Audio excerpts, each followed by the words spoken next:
Bonjour à Bonjour à tous, tous, bonjour à bonjour à tous. tous. Ça y est, on est en Et on est en direct. direct. On a, Ça y est, on a eu des ça petits y est, problèmes problème techniques, mais technique, nous mais nous voici, voilà, voici, voilà, dans des dans pays des pays différents, parce différents, que parce que Yuma, Yuma, tu as l'air il fait tout tout chaud, toi. chaud, toi. Oui, il fait chaud en ce moment. Oui. Mais dans la maison, ça va. Alors, Alors aujourd'hui, j'ai le aujourd'hui, j'ai le plaisir plaisir d'avoir d'avoir partage avec partagé avec Yuma, Yuma, que j'ai que j'ai rencontré rencontré il y a une dizaine une d'années dizaine dans d'années dans le le nord de nord de l'Inde, l'Inde. et Et on s'est on s'est retrouvés retrouvés en haut à en Sarasvati. Arizona. On dit, tu On vois, dit, tu tu vas vois, à c'est Sarasvati. Arizona.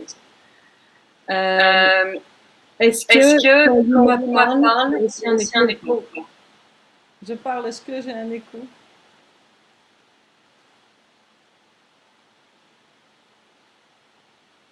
Adèle, est-ce que Adèle, tu est-ce que peux tu dire peux que dire quand que quand Yuma Yuma parle, il y a un parle, il y a un écho ou écho pas? ou pas?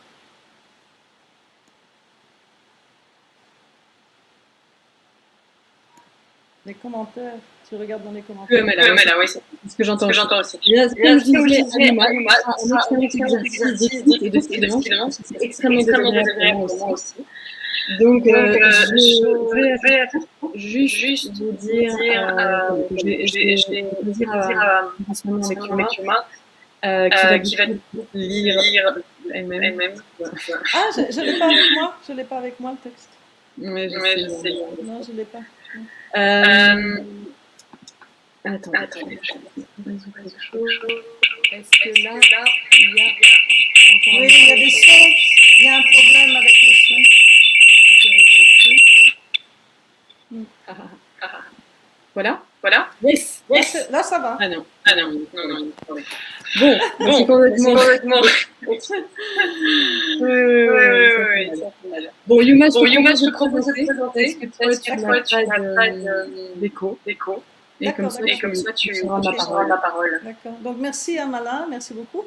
Donc, c'est effectivement, on s'est connus il y a 10 ans au Sikkim, dans un monastère, un centre de retraite bouddhiste qui appartient à Rigotoku Rinpoche, où j'étais en retraite pour des raisons de santé, donc c'était pour des raisons thérapeutiques. Et j'avais aussi proposé, si certaines des personnes qui aimaient bien danser avec moi avaient envie de me rejoindre, c'était possible. Et donc Stéphanie Van Vive est venue, l'actrice, avec son amie Amala, qui s'appelait autrement. Et voilà. Et donc moi aussi d'ailleurs je m'appelais autrement. Et puis on s'est un petit peu rencontrés à ce moment-là. Et ensuite, avec le temps, on ne s'est pas beaucoup vu. Et puis tout d'un coup, je me suis retrouvée chez elle, en France, où tu avais un magnifique centre, avec tes enfants magnifiques aussi. Et voilà. Et entre-temps aussi, Carolina, je pense, j'ai l'impression que j'ai parlé de toi à Carolina, je crois. Parce que très souvent, je demande à Carolina si elle peut, ou d'autres personnes qui sont dans ce réseau, si elles peuvent aller faire un travail, justement parce que moi, éventuellement, je ne peux pas. Euh, Par rapport à ce que tu disais tout à l'heure, en fait, je me suis retrouvée entourée de femmes, mais je ne l'ai pas du tout fait exprès, en fait. C'est parce qu'à un moment donné de ma vie, je me suis beaucoup intéressée à des formes de mouvement par rapport au féminin. J'étais déjà danseuse, j'avais dansé toute ma vie. J'avais aussi beaucoup pratiqué les arts martiaux. Donc les arts martiaux, vraiment, quoi. Le karaté, tout, tout le truc. Et puis je me suis intéressée justement à la sensation de notre propre présence pendant les mouvements, pendant qu'on fait un mouvement, à la relation entre la posture, la forme du corps et la sensation d'être, et aussi la façon évidemment dont on interprète nos perceptions. Et donc j'ai beaucoup travaillé là-dessus par rapport au masculin et au féminin, mais c'était vraiment un processus très intuitif. Je n'avais pas prévu qu'il arriverait tout ce qui est arrivé. Et donc à un moment donné, justement quand je me suis un peu spécialisée dans cette manifestation féminin à travers la danse, mais aussi avec l'accompagnement du masculin, et ben, je me suis retrouvée quand même entourée de beaucoup de femmes, et je dirais même 99,99% de femmes. Il y a un homme de temps en temps, mais c'est assez rare. Et donc ça m'a aussi interpellée. Donc du coup, j'ai été interpellée par la dynamique que engendrait le fait d'être entre femmes. Donc c'était à une époque où c'était pas tellement quelque chose qui se faisait beaucoup de parler de ces choses-là, à ce moment-là. Parce que j'ai 60 ans à cette heure-ci, hein, donc ça fait un petit bout, un petit bail. Et donc ça m'a intéressée, et voilà. Et donc c'est comme ça que petit à petit je me suis retrouvée un petit peu euh, dans un milieu féminin ou dans des investigations au féminin. Mais c'est vrai que je m'inscris quand même dans l'être humain global, donc masculin et féminin, pas seulement féminin. Voilà, c'est ça. Maintenant, tu m'avais, on s'était proposé toutes les deux de lire un extrait de texte, mais effectivement, je n'ai pas ce texte sous les yeux parce que voilà, comme on a dû mettre l'ordinateur, parce qu'il n'est pas encore imprimé le livre, il va sortir en octobre. Donc, Yuma va sortir un livre en octobre, un livre de B ou B? Pardon? C'est l'île de Bi. L'île de Bi, parce qu'en fait, le personnage principal est une femme de 84 ans qui s'appelle Aria Bi. Mais Bi s'écrit comme l'abeille. Les abeilles, ouais. Et du coup, moi, voilà, ce qui m'a intéressé, c'était de nous partager aussi cette mouvance de l'altérité que tu fais. Et ce petit extrait, on parle aussi dedans. Donc, je vais le partager, peut-être que moi, tu peux commenter et parler de la voix qui lance. D'accord. Ok, donc je le partage. Désolée pour vos oreilles. Alors. Ma question, moi-même, l'objet de la discussion évaporée. Qui constate que les affres du désir disparaît une fois consumé. J'ai basculé dans une sensation omniprésente des mots, de la texture du feu et sans limite. Je ne saurais la décrire. Mon corps transpirait, mais en réalité, je n'avais ni chaud ni froid. Les contrastes douloureux entre ma solitude et mon désir de compagnie se sont annihilés en me libérant de la combustion. Mon identification au sein du feu éradique le 1 et le 2. La voix qui ment, la danse ne ment jamais. Oui. Donc c'est un extrait du livre, L'île de Bi, ou la béance des sens, hein, le titre, donc à deux titres en fait. Donc l'île, c'est une île, c'est une montagne qui est devenue une île parce que les océans sont montés, ça se passe en 2046. Et sur cette île se retrouvent en fait trois femmes par hasard, entre guillemets. Une femme de 84 ans qui a atteint l'éveil de Bouddha, mais qui a la caractéristique de la folle sagesse. C'est-à-dire qu'elle manifeste la sagesse par des voies qui sont libres de la rationalité. C'est-à-dire que son comportement est déconcertant, extrêmement déconcertant. Et il y a une femme qui est une guerrière, qui est devenue une guerrière très très redoutable parce qu'elle a dû traverser justement l'épreuve d'un monde en décadence assez violent, et sa fille qui est enceinte d'un viol. Voilà, donc c'est trois femmes et trois générations de femmes qui se retrouvent seules sur cette île. Et à un moment donné, donc, une des femmes a accès quelque part à des matériaux que la vieille dame avait laissés dans une grotte. Elle ne s'en occupe plus d'ailleurs, parce que la vieille dame, de toute façon, Aria Bi, elle vit nue. Et elle ne se sert même plus du tout d'objets en général.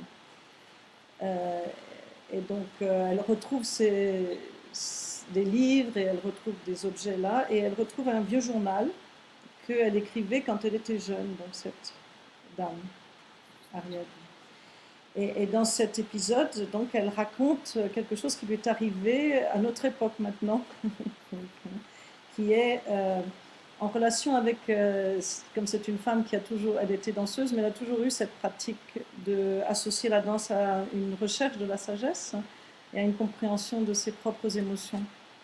Et donc, comme elle est bouddhiste, du bouddhisme rattaché au bouddhisme tibétain tantrique, elle pratique la transformation de la souffrance et la transformation des émotions perturbatrices dans la possibilité de toucher en soi la manifestation de la sagesse, justement grâce à cette émotion.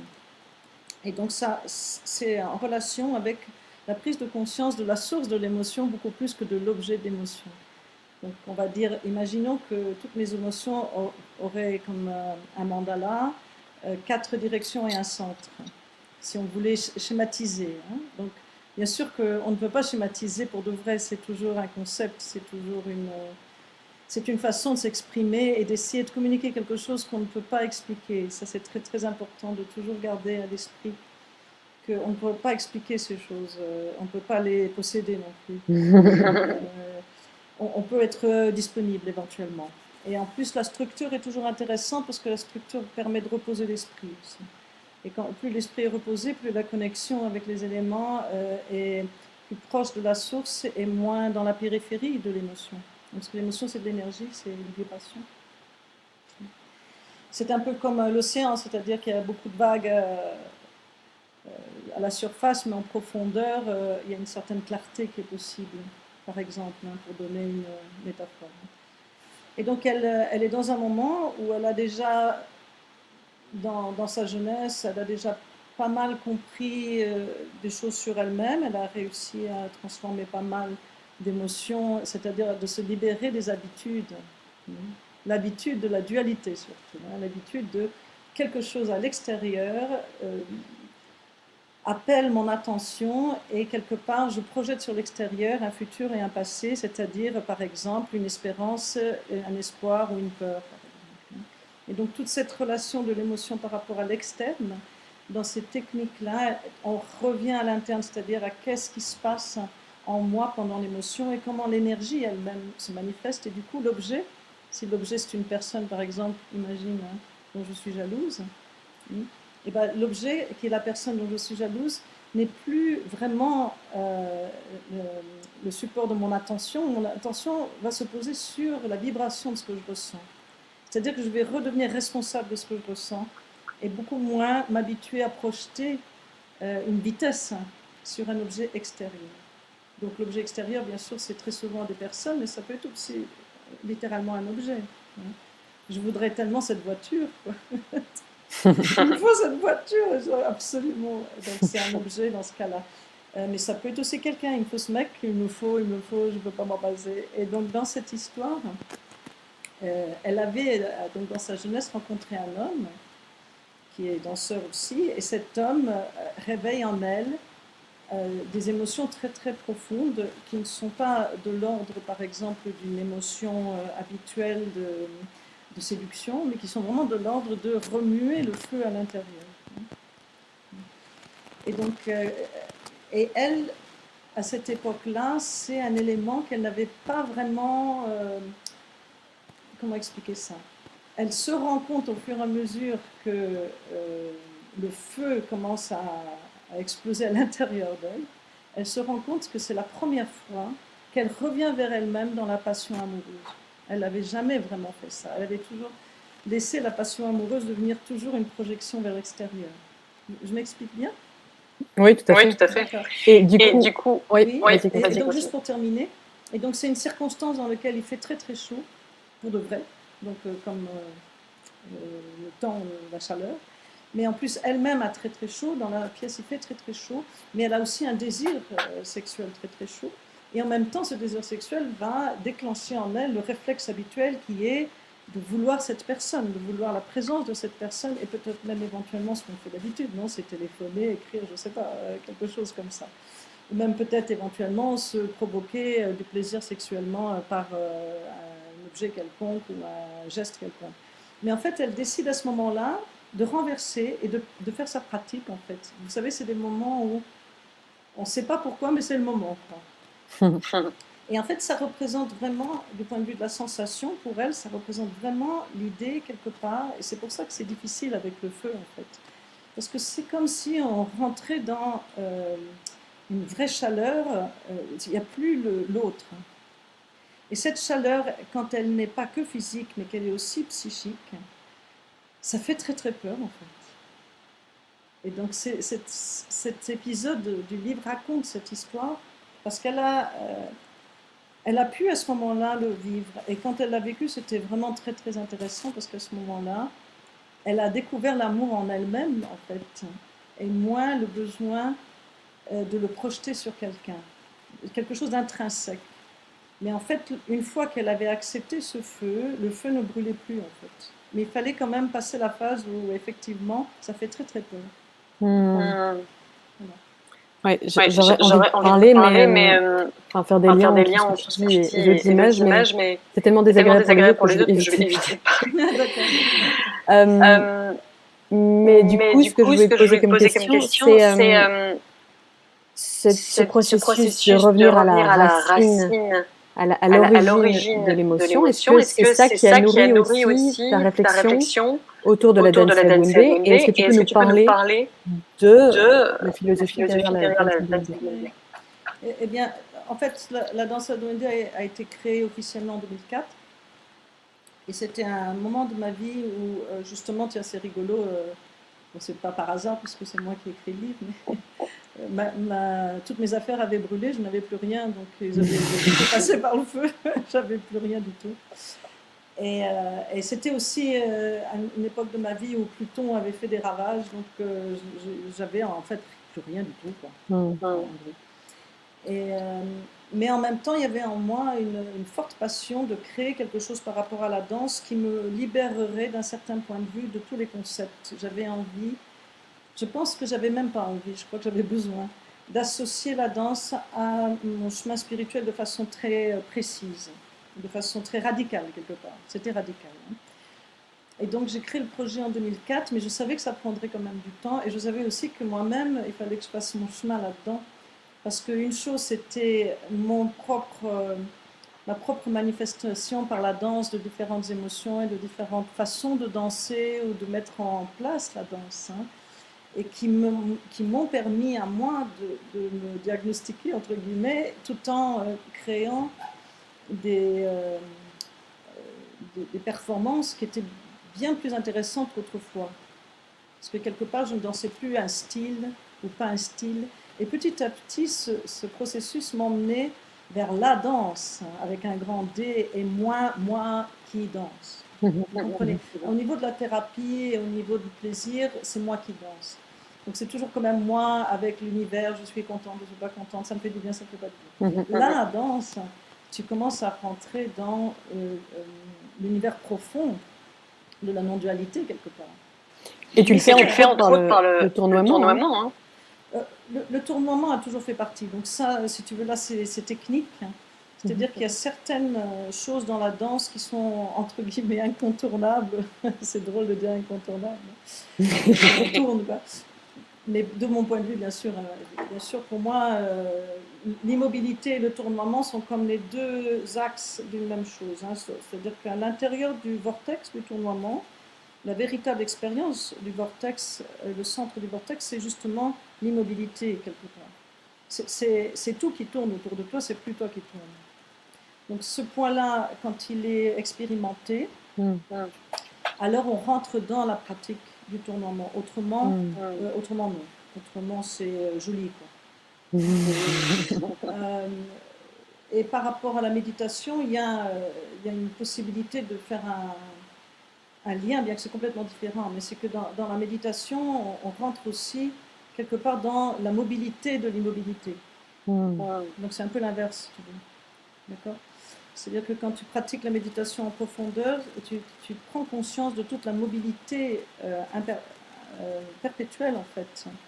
Justement, des schémas mentaux, des pensées, des émotions et des projections en général. Donc toute la pratique de la méditation, au départ en tout cas, consiste à revenir vers une présence neutrale qui peut petit à petit comprendre que ces mouvements-là, en fait, se posent par eux-mêmes.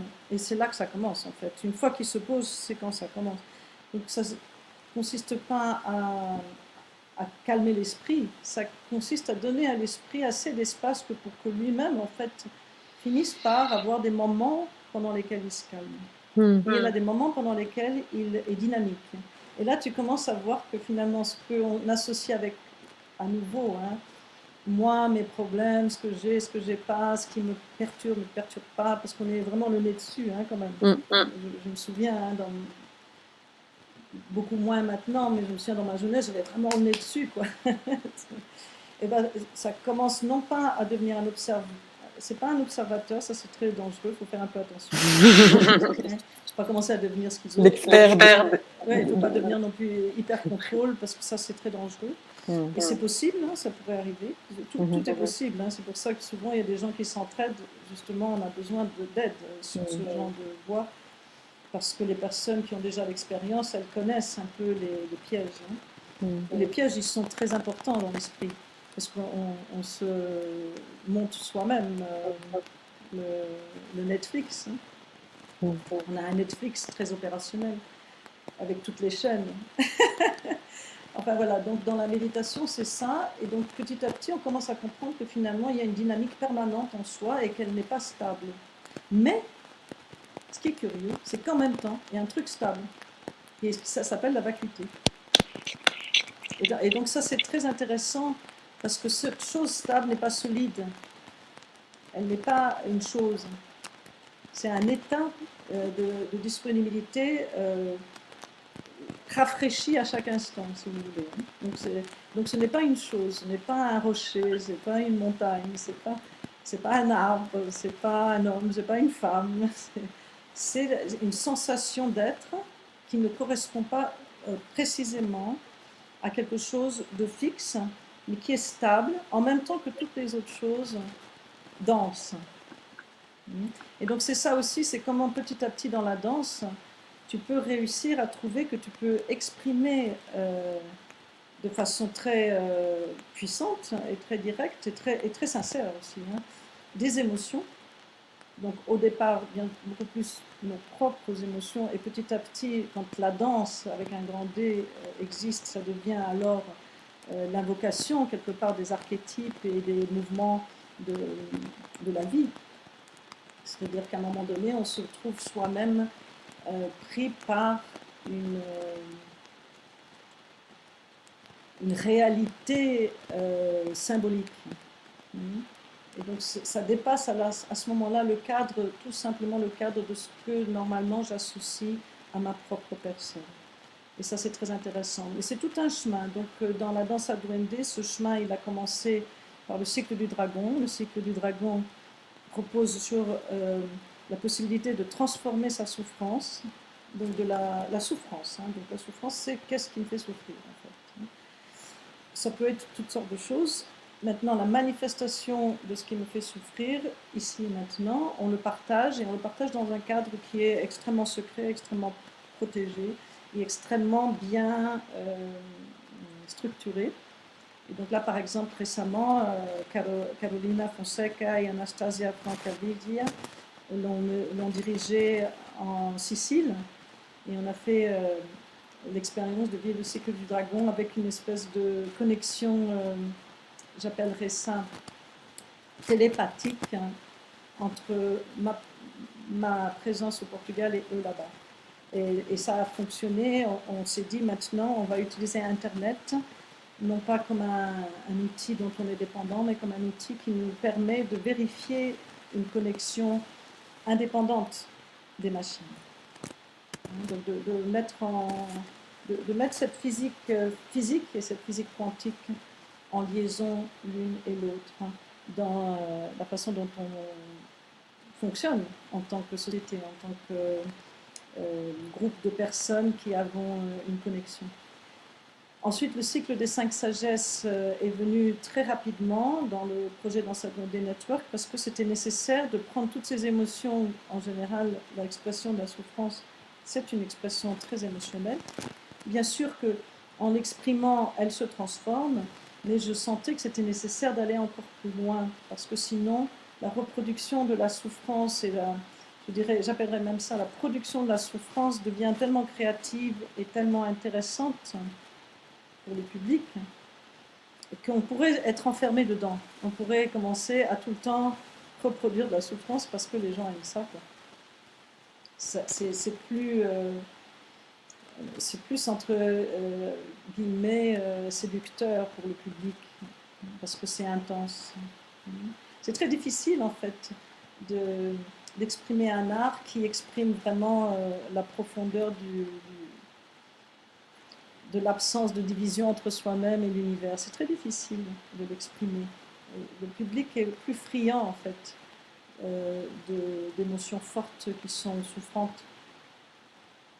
Mais voilà, mais ça m'intéressait. Donc on a mis en place le cycle des 5 sagesses, qui est aussi un travail très concret, très physique, hein, je dois dire, quand même, oui, très physique, à partir des 5 sagesses, mais qui sont prises sur les 5 émotions. Donc elles se manifestent en général justement à partir de cette soi-disant difficulté ou soi-disant souffrance ou soi-disant l'émotion que j'éprouve. Je vais chercher la source de cette émotion et petit à petit je rentre en connexion avec l'essence même de mon existence. Voilà.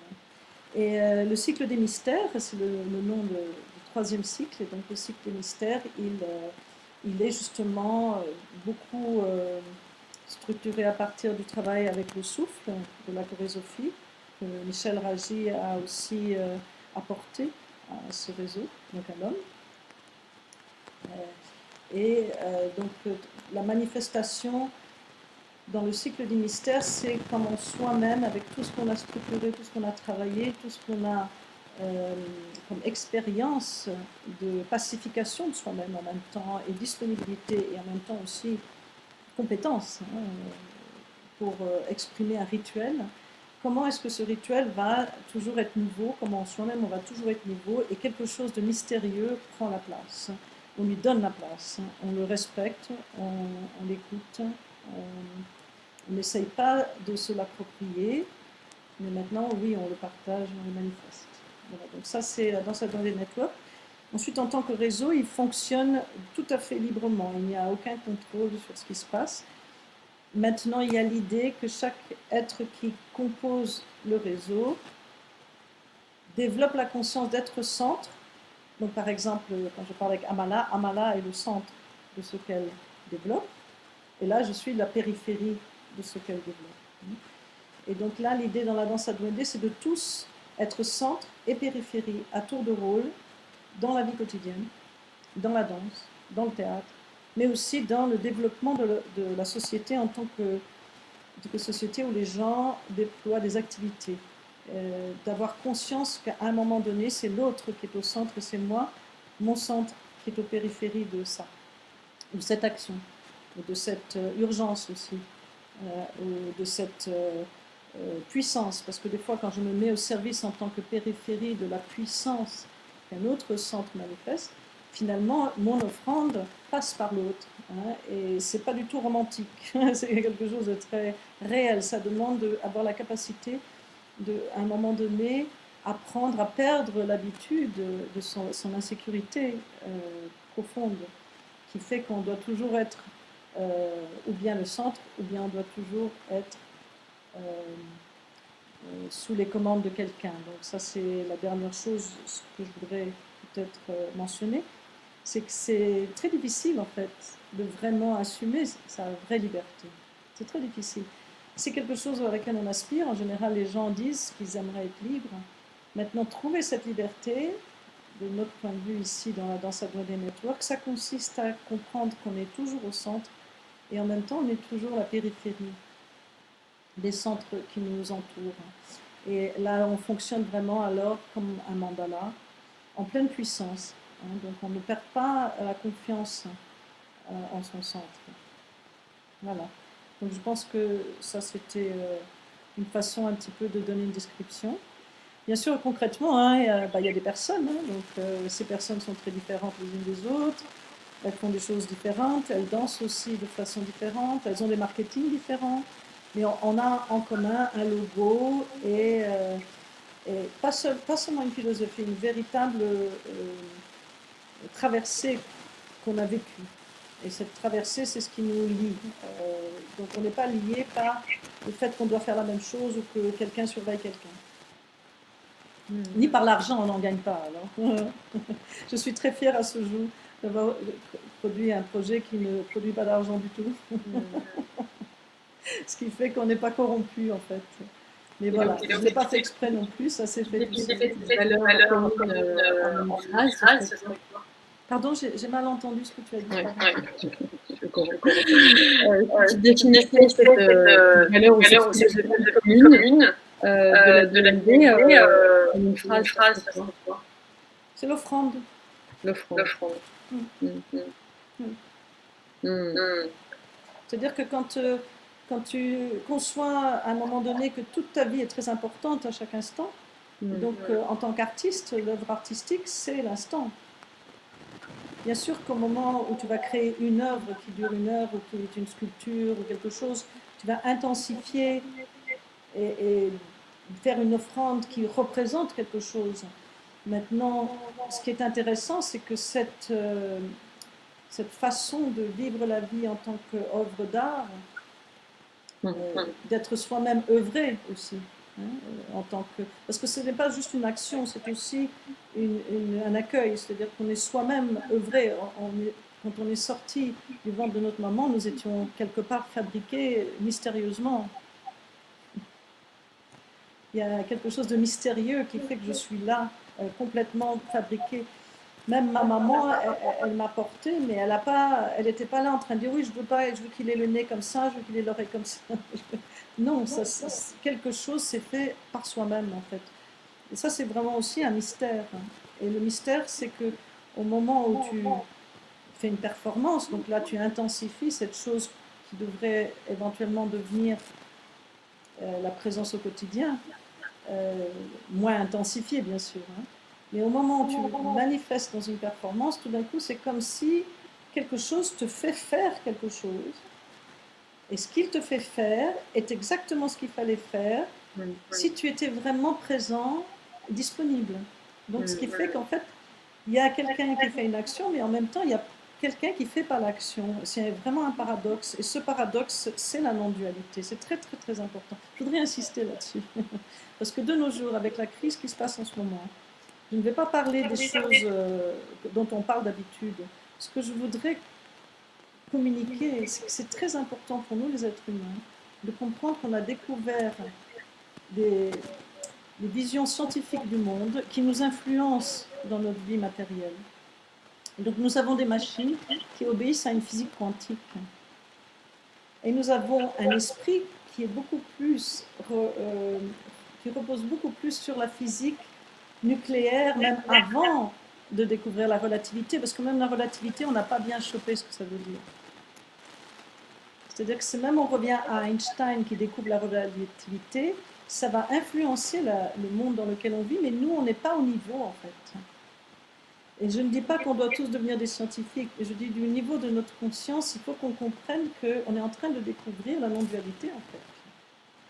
Mais le problème, c'est qu'on utilise des outils comme par exemple les téléphones et tous les outils technologiques, qui sont des outils qui appartiennent à un monde profondément magique, un monde qui nous dit que qui observe la science influence la science, c'est-à-dire que la conscience de celui qui observe fait que la chose qui est observée lui renvoie un peu sa façon de voir. Vous voyez ce que je veux dire, hein? Donc dans la physique quantique, il y a cet élément. Il y a l'élément aussi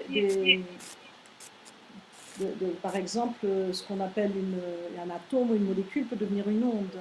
Ou par exemple, une chose est quelque part, elle est en même temps ailleurs. Donc toutes ces dimensions qui sont magiques, on a besoin de les comprendre, parce que si on ne les comprend pas, on utilise des outils qui sont très rapides, très puissants, très magiques, avec un état d'esprit qui est encore en train de croire à la loi du plus fort. Et ça, c'est très compliqué. Et donc, ça semble philosophique, mais ça ne l'est pas au niveau de la danse, parce que quand tu danses, tu vis en même temps cette sensation d'espace infini, magique, et en même temps le fait que tu as des os, que tu peux te faire mal, qu'il y a un mur. Là, si je me tape la tête contre le mur, il a beau être fait d'espace, ça me fait mal. Donc il y a en même temps une relativité, c'est que j'ai besoin de respecter mon corps et la géométrie des objets et le rythme de l'énergie.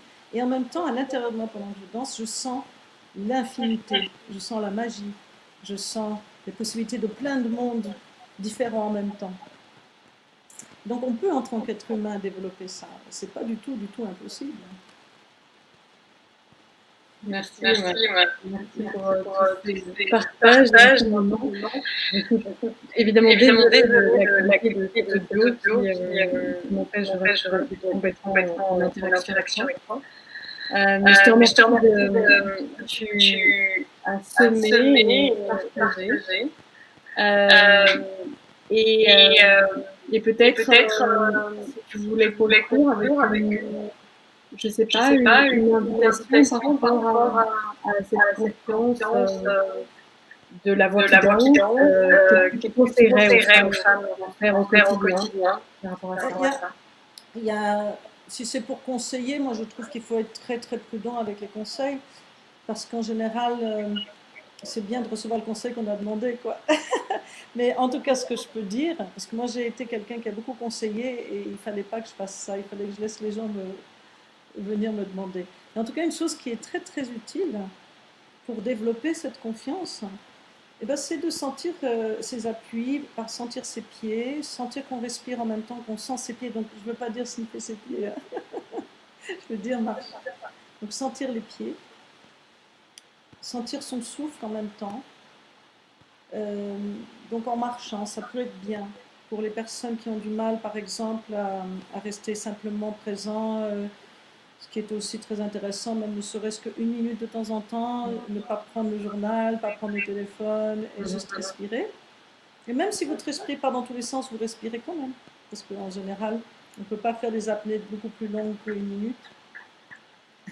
C'est déjà pas mal. C'est déjà pas mal. Oui, c'est ça. Hein. Donc de poser, c'est-à-dire que je pose ma présence sur le fait de respirer. Et je me laisse simplement ressentir le simple fait de respirer. C'est-à-dire que je ne vais même pas jusqu'à dire c'est bien, c'est pas bien, j'aime ça, j'aime pas ça. Et donc ça ne travaille pas sur l'imagination. C'est-à-dire que pour moi, de mon point de vue, pour que l'imagination puisse commencer à vraiment être ancrée dans une présence, cette présence physique est quand même une porte importante. Ensuite, peut-être c'est moins important parce que ça s'installe, c'est comme un software un peu. Mais au départ, c'est très important. Donc, pour développer cette confiance, de temps en temps, une petite minute, sentir les appuis et la respiration. Et puis sinon, aussi chanter, c'est bien. Chanter, c'est bien aussi. Avec du rythme. Le rythme est important. Le rythme manque beaucoup. Hein. Donc, le rythme, je ne dis pas spécialement qu'il faut que tout le monde joue du tambour. Hein. Mais le rythme, c'est vraiment, par exemple, si vous avez des enfants, vous pouvez faire des rythmes avec les enfants, ils en ont besoin, même avec les mains. Hein,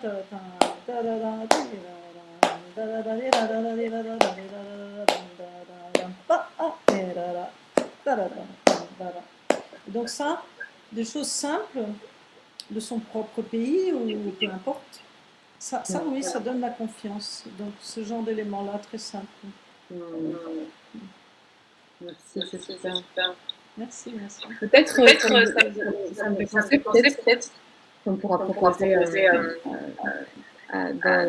l'école aux participants justement une rencontre aussi avec Carolina. Pour que tu partages des choses. Mais en tout cas, je suis contente qu'on puisse partager tout ça en direct.